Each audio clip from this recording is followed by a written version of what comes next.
Hey everybody, a quick Niseko debrief. I just wrapped up my day at Niseko Grand Hirafu. It's now 6:30 p.m. and I'm on my way home. I just want to let you know what it's like.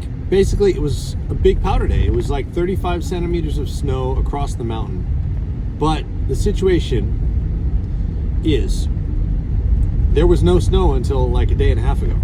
So the resort is struggling to start to open up courses, which they did. Today they opened up the gondola, and they opened up a couple courses leading down to the gondola. But there is still a lot of terrain. In fact, most of the terrain is still not open. So there were ropes all over the mountain. Super course underneath Center 4 was roped off. You were not allowed to go in there. All kinds of different courses, so you're pretty limited on your choices. It was a major snowstorm. It was minus 15 degrees. The wind was blowing. At times, visibility was nearly zero. Around lunchtime, this like blue hole opened up in the sky, and we almost got a little glimpse of the side of Mount Yote, which I didn't expect. That was nice. But then it blew in again, and it was just crazy.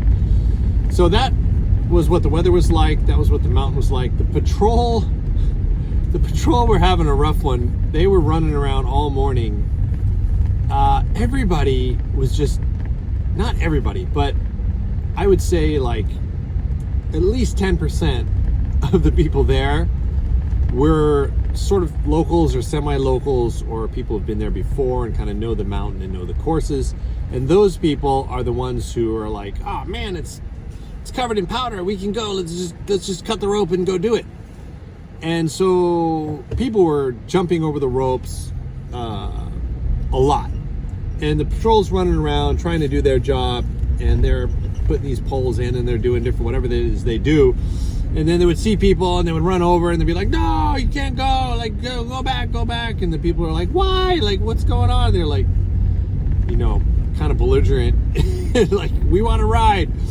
So some people were kind of getting told to come back, and then other people were just, the ones who didn't get spotted, they were just going over the ropes and riding down. So it was that kind of a scene. The people who knew where the goods were getting the powder on the courses that weren't open yet. Everyone else, the beginners to the kind of lower intermediates there, and the tourists were all kind of on the course. The courses were packed. So this brings me to, I'm not a resident, and I'm not like the massive expert, but it was packed.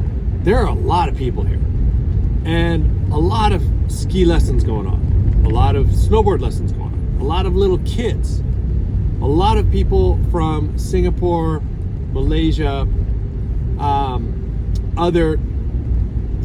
that's what the vibe I got. Maybe Taiwan. Obviously, a lot of people from Australia as well. It's a real mix. It's a real kind of international mix right now. But leaving at 6 p.m. from the Hirafu resort area, I kind of drove down to the Lawson convenience store. It was packed. The parking lot was packed. The road's crowded. And now I'm actually driving towards Annupuri direction. And I got to look at the whole village pretty much and check out all the accommodations. And everything is lit up. I mean, everything looks to be like booked out. I'm sure there's some empty spots, okay? I'm not saying like every single room is completely booked, but the village looks like lively, man. The outdoor food stalls, the little shops right there in Hirafu where they're selling the curry and the sushi and whatever on the street vendors. There were people lining up for that. There were people trying to cross the road everywhere. It was very lively, and lights were on in like every house and hotel that I could see. Last year at this time, we had just sort of come out of the pandemic.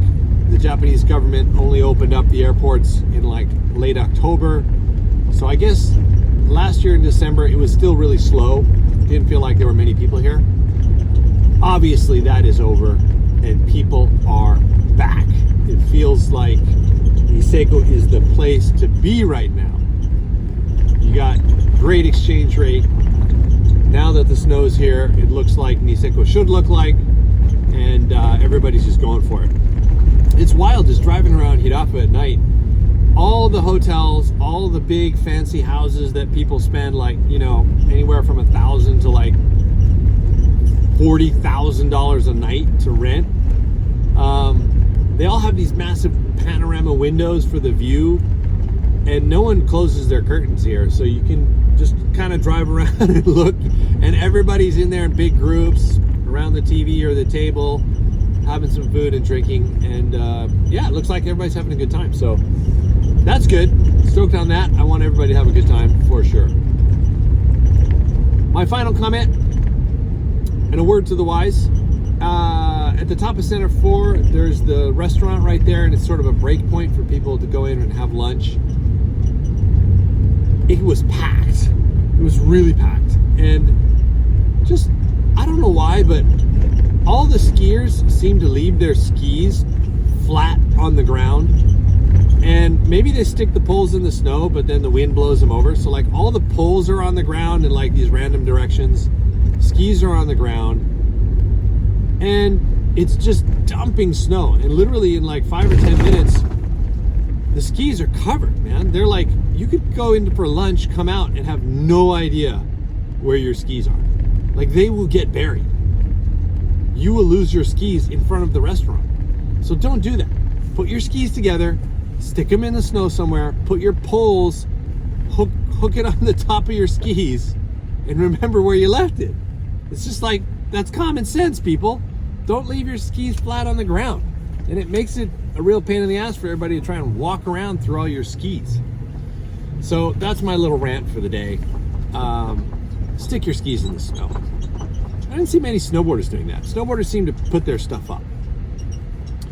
All right, that's it. My Niseko report. Hope you enjoyed that. I'll be back with another one soon. Thanks for watching. See you next time.